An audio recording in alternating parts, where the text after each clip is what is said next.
इस फिल्म की शुरुआत में हम फिल्म के सुपर हीरो आलू अर्जुन को देखते हैं, जो लाल चंदन की लकड़ियों को एक ट्रक में ले जा रहा होता है। एक चेक पोस्ट को पार करते समय पुलिस वाले ट्रक का पीछा करने लगते हैं। तभी आलू अर्जुन पुलिस को पीटता है। तभी कुछ पुलिस वाले आलू अर्जुन को पकड़ लेते हैं। आलू अर्जुन पुलिस वाले को रिश्वत देने लगता है और रिश्वत की बोली लगाने लगता है 10,000, 20,000, 1 लाख।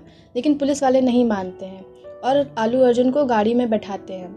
तभी आलू अर्जुन बोलता है कि 1 लाख एक ही पुलिस वाले को। पुलिस वाले आलू अर्जुन को छोड़ देते हैं और आलू अर्जुन उन लोगों को 1-1 लाख देकर चला जाता है। तभी एक पुलिस वाला पूछता है कि तुम्हारा नाम क्या है। तभी वो अपना नाम पुष्पा बताता है।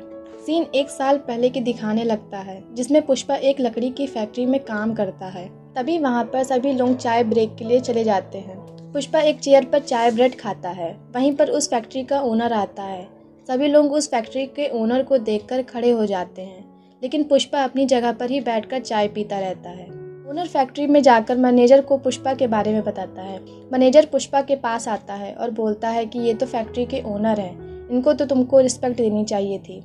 पुष्पा बोलता है कि ये पैर मेरा है और दूसरा पैर भी मेरा है। मैंने अपने पैर के ऊपर पैर डाला, तुम्हारे ओनर के ऊपर नहीं डाला। मैनेजर पुष्पा को 200 रुपये देता है, लेकिन पुष्पा 100 रुपये लेकर उसे कहता है कि ये 100 रुपये अपने ओनर को दे देना और कहना कि बाजार जाकर इज्जत खरीद ले।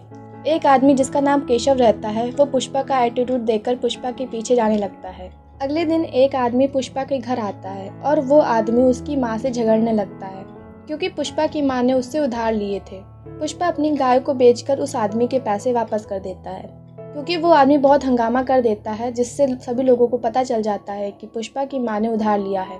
पुष्पा उस आदमी को मारते मारते सबके घर से ये कहने के लिए ले जाता है कि पुष्पा ने सारे पैसे दे दिए हैं। पुष्पा एक नए काम के लिए कुछ कुलियों के साथ जंगल जाता है, लेकिन किसी को ये नहीं पता होता है कि क्या काम करना है। जब सब लोग जंगल पहुंच जाते हैं तो सबको लाल चंदन की लकड़ियां काटने का काम मिलता है। थोड़ी देर बाद वहां पे पुलिस आ जाती है। सभी लोग वहां से भागने लगते हैं, लेकिन पुष्पा उन लोगों से कहता है कि इतनी मेहनत करने के बाद ये लाल चंदन की लकड़ियाँ पुलिस वालों को ऐसे कैसे ले जाने दें, और सभी लोग लाल चंदन की लकड़ियों को छुपा देते हैं।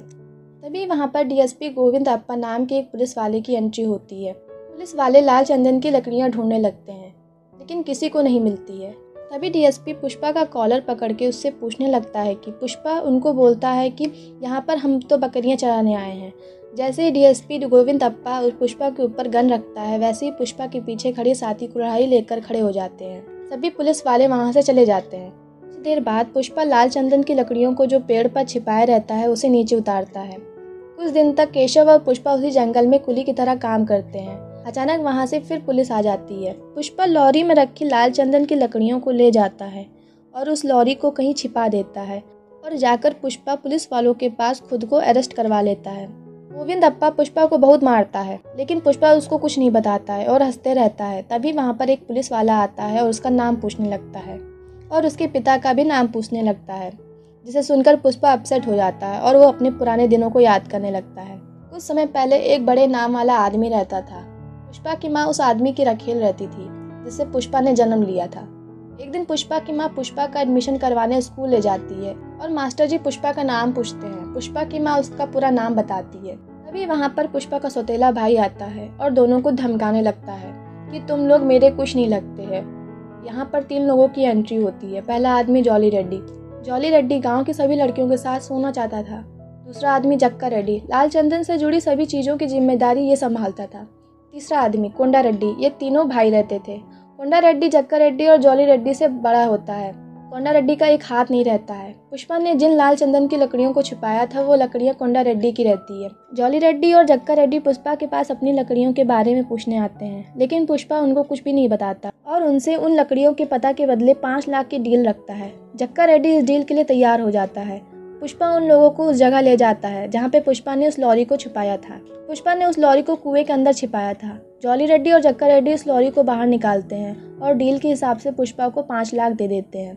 जॉली रेड्डी जाते जाते पुष्पा पर 100 रुपये फेंक कर ऑटो में जाने को कहता है और जॉली रेड्डी वहाँ से चला जाता है। पुष्पा केशवा से पूछता है कि ये गाड़ी कितने की होगी। केशवा बोलता है कि 5 लाख की।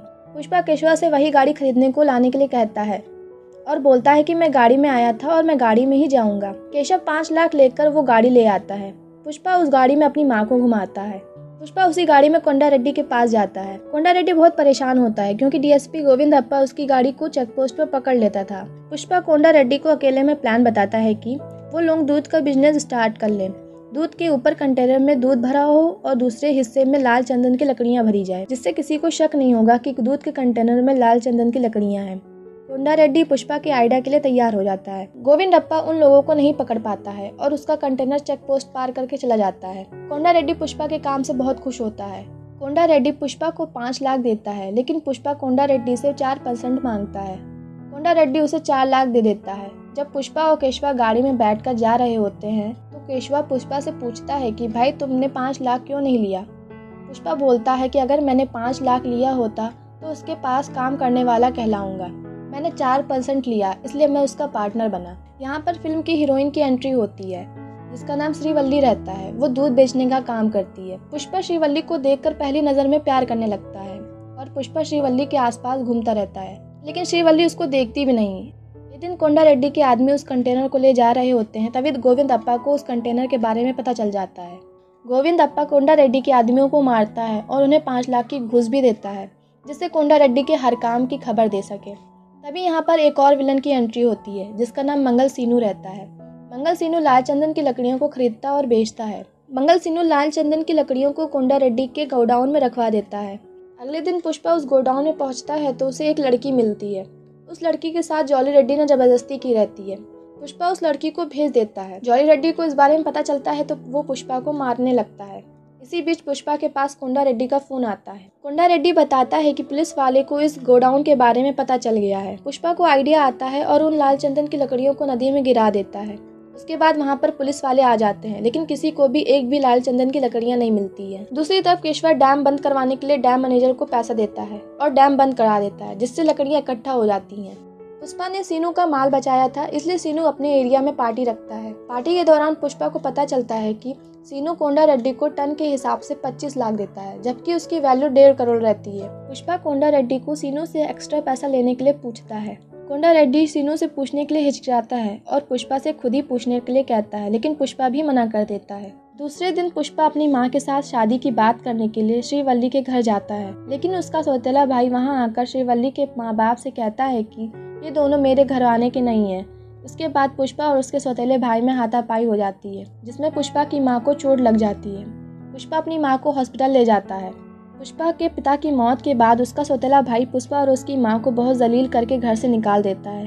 अगले दिन पुष्पा एक डील के लिए सीनू के पास जाता है, क्योंकि पुष्पा के पास सीनू का माल रहता है और पुष्पा सीनू से टन के हिसाब से 1.5 करोड़ की डील करने की बात करता है, वरना सीनू का सारा माल चेन्नई जाकर मुर्गन से डील कर लेगा। सीनू के आदमी पुष्पा को रोकने की कोशिश करते हैं और पुष्पा उन लोगों की खूब पिटाई करता है। उसके बाद पुष्पा और केशवा चेन्नई जाते हैं और मुर्गन को पुष्पा अपने माल का सैंपल दिखाता है। मुर्गन पुष्पा से कहता है कि ये तो A ग्रेड माल है। पुष्पा यहाँ पर सारे माल को ट्रक में भरकर लाया होता है। पुष्पा मुर्गन से टन के हिसाब से 1.5 करोड़ मांगता है। मुर्गन पुष्पा से पूछता है कि तुम किसके आदमी हो। पुष्पा बोलता है कि मैं कोंडा रेड्डी का आदमी हूँ। पुष्पा कोंडा रेड्डी के पास फोन करके सारी बात बताता है। कोंडा रेड्डी इस डील के लिए तैयार हो जाता है। दूसरी तरफ जॉली रेड्डी को ये बात पता चल जाती है कि श्रीवल्ली का पिता और एक और आदमी ने उसके माल का पता पुलिस को बताया है। जॉली रेड्डी श्रीवल्ली के पिता को मारने वाला होता है। तब जॉली रेड्डी को पता चलता है कि इसकी बेटी श्रीवल्ली जो बहुत खूबसूरत है। जॉली रेड्डी श्रीवल्ली से कहता है कि तुम रात को सुंदर सी साड़ी पहनकर और बालों में गजरा लगाकर मेरे साथ रात बिताना, नहीं तो मैं तुम्हारे पिता को मार दूंगा। श्रीवल्ली रात में तैयार होकर पुष्पा के पास जाती है और उसको सारी बात बताती है। पुष्पा उससे बोलता है कि मुझे कोई फर्क नहीं पड़ता है, क्योंकि तुमने मुझसे शादी करने से इनकार कर दिया था। श्रीवल्ली अपने प्यार के बारे में पुष्पा को बताती है। पुष्पा श्रीवल्ली को गले लगा लेता है और श्रीवल्ली को लेकर जॉली रेड्डी के पास जाता है और जॉली रेड्डी के हाथ पैर तोड़ देता है। अगले दिन कोंडा रेड्डी और जक्का रेड्डी जॉली रेड्डी को देखने के लिए हॉस्पिटल जाते हैं, लेकिन जॉली रेड्डी किसी को कुछ नहीं बताता है। अगले दिन पुष्पा और कोंडा रेड्डी पैसा लेने के लिए एक शेख के पास जाते हैं और मुर्गन ने हवाले के जरिए पुष्पा को पैसा देता है। उसी शॉप पर पुष्पा श्रीवल्ली के लिए गोल्डन चेन देखता है। तभी कोंडा रेड्डी देख लेता है और उस पर शक करने लगता है। केशवा कोंडा रेड्डी के घर पर रहता है और उसे पता चल जाता है कि जॉली रेड्डी और कोंडा रेड्डी पुष्पा के बारे में बात कर रहे थे। ये बात केशवा तुरंत पुष्पा को मैसेज के थ्रू बताता है, लेकिन काफी देर हो जाती है और कोंडा रेड्डी पुष्पा को मारता पीटता रहता है। जब कोंडा रेड्डी पुष्पा को मारने वाला होता है तब वहाँ पर सीनू के आदमी कोंडा रेड्डी को मार देते हैं। पुष्पा इन दोनों गैंगों से बचकर अपनी जान बचाता है। तभी जक्का रेड्डी को सीनू के आदमी पकड़ लेते हैं और जैसे ही सीनू के आदमी जक्का रेड्डी को मारने वाले होते हैं तभी पुष्पा की एंट्री होती है। पुष्पा उन लोगों को मार डालता है। सीनू को पता चल जाता है कि सारे आदमी मारे गए हैं। अगले दिन कोंडा रेड्डी का अंतिम संस्कार होने वाला होता है और वहाँ पर मिनिस्टर भी आता है। मिनिस्टर के साथ सीनू भी आता है। मिनिस्टर सीनू जक्का रेड्डी से वहीं बात करने लगता है। पुष्पा मिनिस्टर को सारी सच्चाई बता देता है। पुष्पा बोलता है कि सिर्फ आंध्र प्रदेश में ही लाल चंदन की लकड़ियाँ पाई जाती हैं, इसलिए हम लोगों को इसका दाम बढ़ाकर दूसरों राज्यों के लोगों को बेचना चाहिए। मिनिस्टर पुष्पा की बात से एग्री होता है। मिनिस्टर सारा डील पुष्पा के हाथ में रख देता है। पुष्पा इस बिजनेस को काफ़ी आगे बढ़ा देता है और पुष्पा मिनिस्टर को और सभी लोगों को काफ़ी प्रॉफिट दिलाता है। वहीं दूसरी तरफ सीनू की वाइफ गुस्से में आकर सीनू का गला काट देती है क्योंकि उसका भाई का बदला सीनू ने नहीं लिया था। सीनू के आदमी सीनू को हॉस्पिटल ले जाते हैं, उसे बचा लेते हैं। पुष्पा का ज़्यादा पावर होने के कारण डीएसपी गोविंद अप्पा रिजाइन कर देता है। इस तरह पुष्पा एक छोटे कुली से बड़ा आदमी बन जाता है। तभी एक पुलिस वाला वहाँ ट्रांसफ़र होके आता है जिसका नाम बनवार सिंह होता है।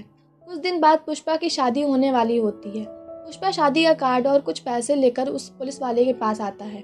बनवार सिंह पुष्पा को देखकर बहुत भड़क जाता है और उसके परिवार के बारे में उल्टा बोलने लगता है। पुष्पा चुपचाप सुनता रहता है। बनवार सिंह जैसे जैसे बोलता है पुष्पा वैसे वैसे करता है। पुष्पा की जिस दिन शादी रहती है वो अपने मंडप में रहने के बजाय बनवार सिंह के साथ पार्टी करता है। बातों ही बातों में पुष्पा बनवार सिंह को उसकी पहली मुलाकात के बारे में बताने लगता है कि उसने कैसे पुष्पा की माँ के बारे में उल्टा सीधा बात बोली थी। पुष्पा इसलिए चुप था क्योंकि पुष्पा की माँ उसकी शादी देखना चाहती थी। पुष्पा भनवार की गन लेकर भनवार के कपड़े उतरवा लेता है और पुष्पा खुद ही अपने पैंट शर्ट उतार देता है। पुष्पा पैर के ऊपर पैर डाल के उसके सामने बैठ जाता है और बोलता है कि तुम्हारी पहचान सिर्फ तुम्हारी यूनिफॉर्म है। अगर तुम इस हालत में बाहर जाओगे तो तुम्हारा कुत्ता भी नहीं पहचानेगा, लेकिन मेरा नाम पुष्पा पुष्पराज, अगर मैं इसी हालत में बाहर जाऊंगा तो लोग मुझे पहचानेंगे।